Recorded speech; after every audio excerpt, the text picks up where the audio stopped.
You run a service-based business. I'm guessing you have an agency or a consulting business or a coaching business, or maybe you're a freelancer.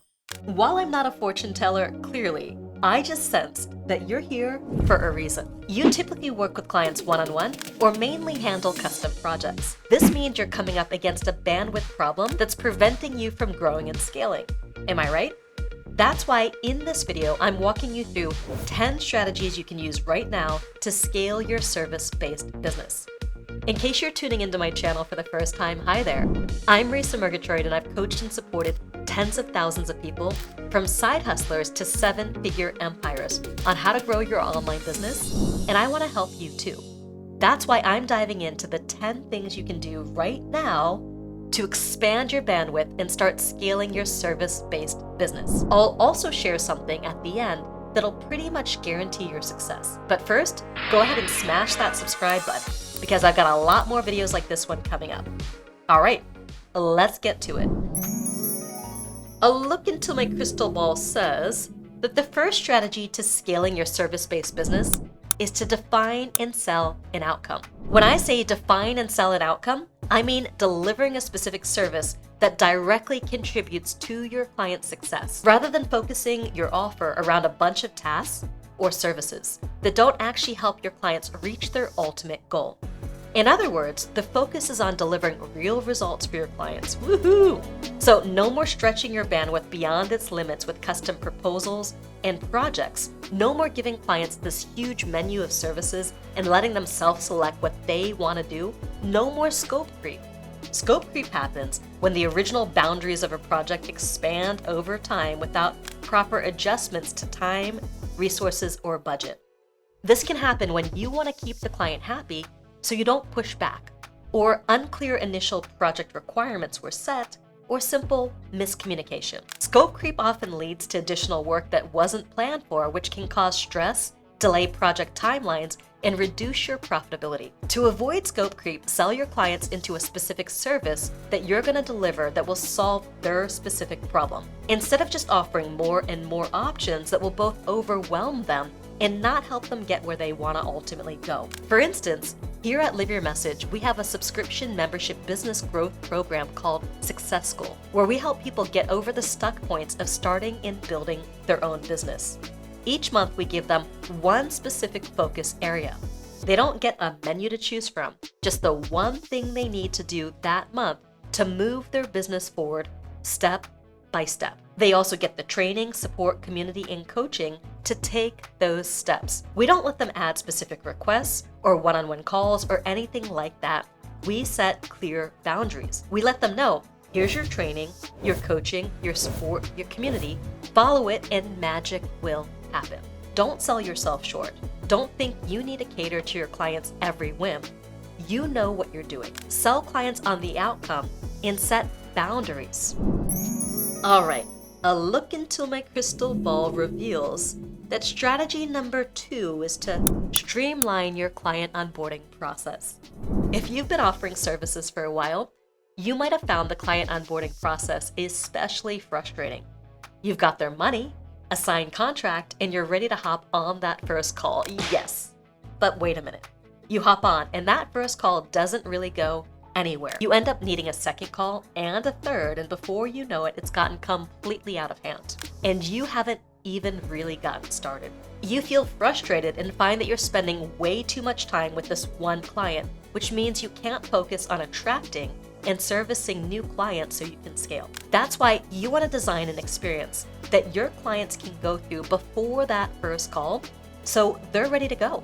Before you hop on with them, send a welcome email that includes a Google Doc with an overview of what's going to happen on the initial call, that includes a detailed questionnaire or checklist. This helps gather all the necessary information from the client about their goals, challenges, and expectations before the call, so neither of you are going in blind. According to my crystal ball, strategy number 3 is to only serve clients you can actually help. Seems like a no-brainer, right?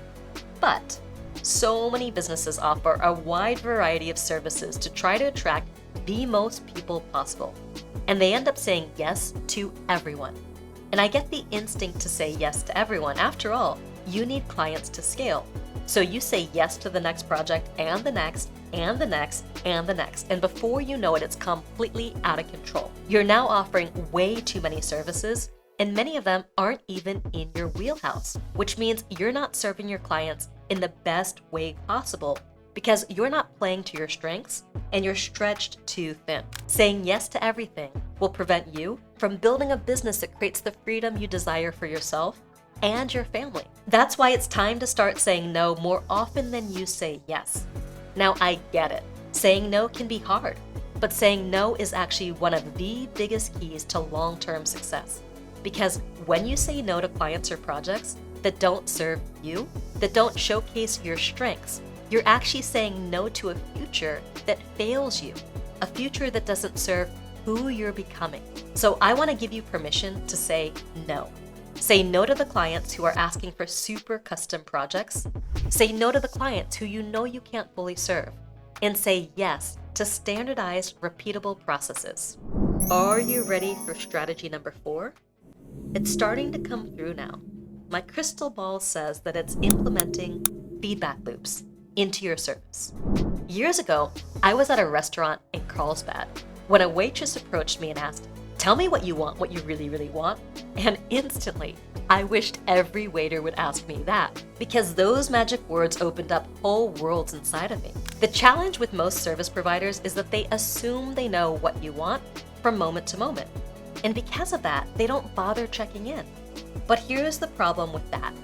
When your clients don't feel seen, understood, or acknowledged by you, they may feel anonymous in that their actions don't matter.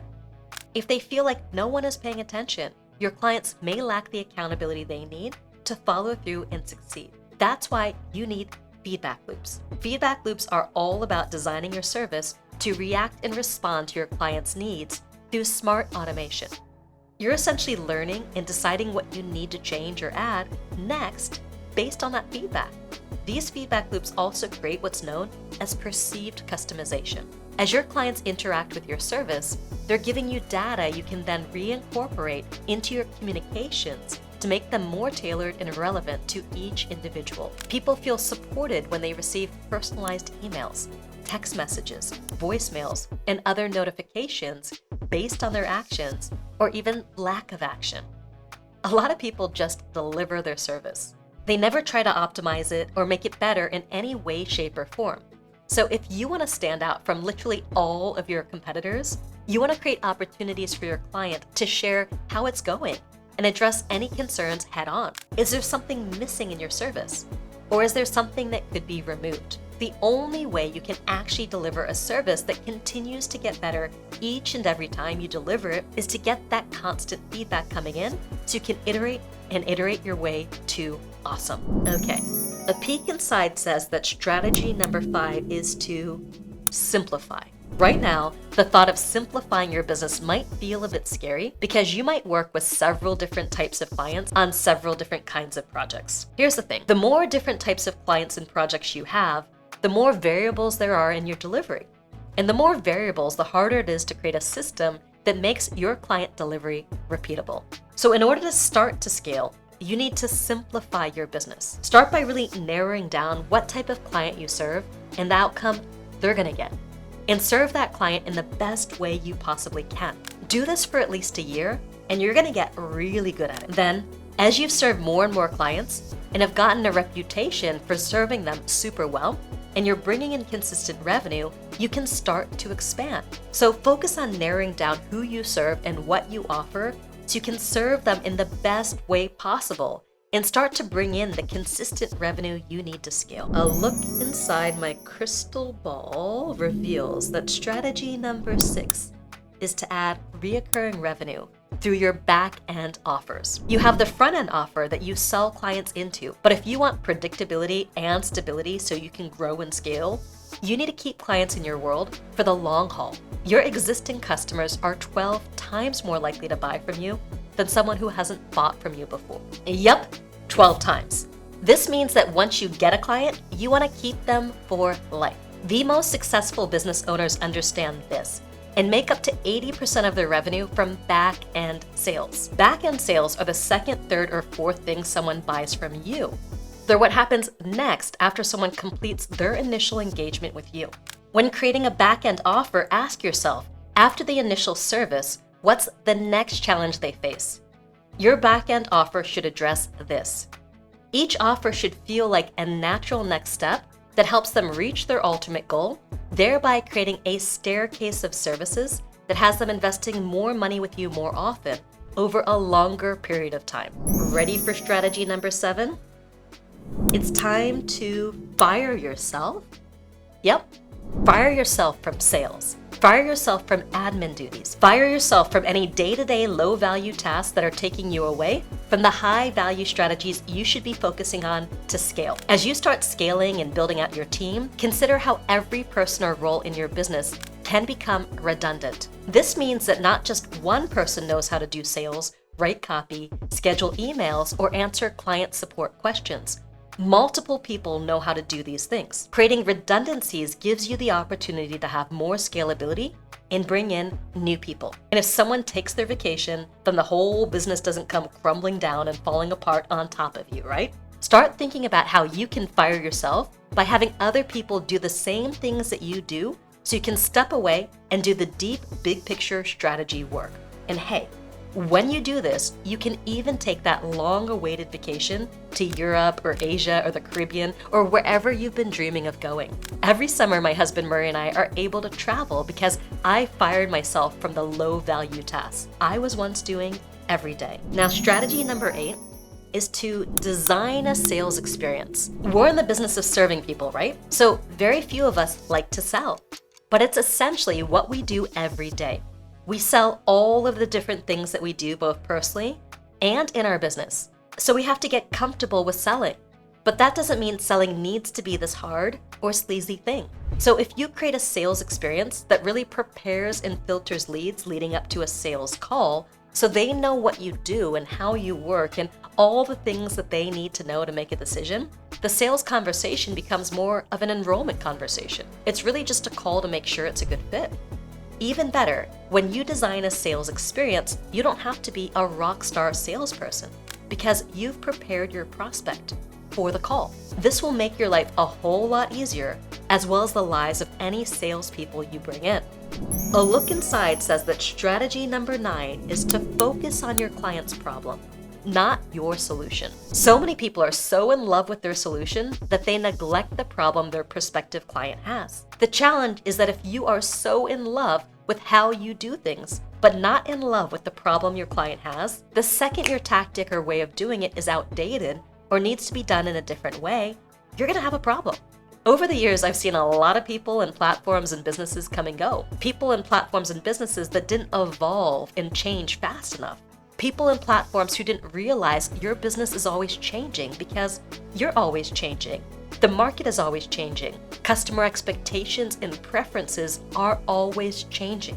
Marketing and technology are always changing, and the world is always changing, especially now. But what doesn't change? People will always have problems they're looking to solve. You need to really get intimate with your ideal client, the type of person you want to serve, and the problem they have. Fall in love with their problem, not your solution. All right, we've made it to our last strategy. Strategy number 10, and that is to be coachable. Look, none of us can do this on our own. And the experts out there selling you the one and done business in a box and automatic client solutions are selling you a bunch of lies. The reality is that if you try to build and scale a business without any support, you'll likely be out of business sooner rather than later. Now is not the time to have an ego. Now is not the time to be stubborn. Now is not the time to try to figure out everything on your own. Go invest in support. Find a program, a coach, or a mentor who won't hold any punches. Someone who's going to get you to where you want to go next.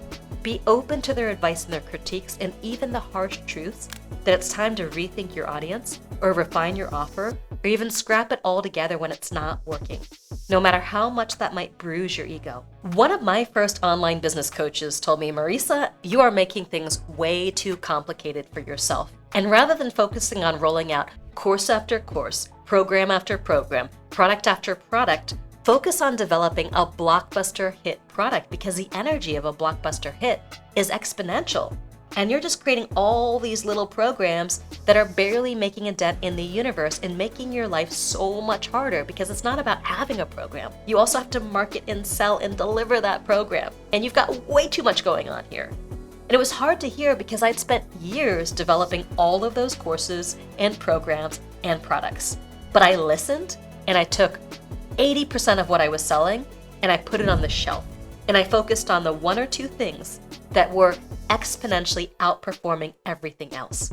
And that made a huge difference in my business. We doubled, and then we doubled again, and again, and again. Because the more coachable you are, the more likely you are to experience growth. There you have it. 10 strategies to start scaling your service business now. No crystal ball needed. Let's do a quick recap. Strategy number 1 is to define and sell an outcome. Strategy number 2 is to streamline your client onboarding process. Strategy number 3 is to only serve clients you can actually help and say no to everybody else. Strategy number 4 is to use feedback loops to react and respond to your clients' needs. Strategy number 5 is to simplify your business. Strategy number 6 is to add recurring revenue through back-end offers. Strategy number 7 is to fire yourself from the day-to-day low-value tasks so you can focus on the big picture. Strategy number 8 is to design a sales experience so your potential clients know what you do and what to expect. Strategy number 9 is to fall in love with your client's problem, not your solution. And finally, we have strategy number 10, which is to be coachable and seek support. If you liked this video, do me a quick favor and comment below with the strategy you found the most valuable. And don't forget to like, share, and subscribe so I can reach and serve more people and keep making these videos. Oh, and before I forget, I said at the beginning that I was going to share something that pretty much will guarantee your success. I'm talking about our program, Success Goal. Our goal at Success Goal is simple: to help people like you learn, practice, and master the essential skills for online business success in a fun, safe, and supportive environment so you can finally build the business of your dreams. So click the link in the description below to find all the details about Success Goal and how it works. So if you have big dreams for your business, and if you've tried to build a business all on your own, but you still haven't found a way to get your business up and running, no matter how many times you've tried up to this point today, then join us in Success Goal today. Now go out there and live your message, and I'll see you next time.